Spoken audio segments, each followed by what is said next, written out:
কিছু মানুষ আছে সৃষ্টিকর্তাকে খুঁজে।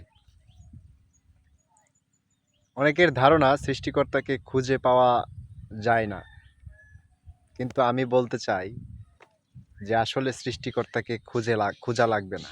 সৃষ্টিকর্তা অতি নিকটে, আমার আপনার চাইতেও অতি নিকটে। এটার অন্যতম একটা প্রমাণ হলো যেটাকে রূহ বলি, আত্মা বলি, আত্মা রূহ। এটা কি পৃথিবীর কোনো বিজ্ঞানী, কোনো ডাক্তার, কোনো দার্শনিক কেউ খুঁজে পেয়েছে এখন পর্যন্ত? এখন পর্যন্ত কেউ খুঁজে পায় না, আর কোনো দিন পাওয়া সম্ভবও না।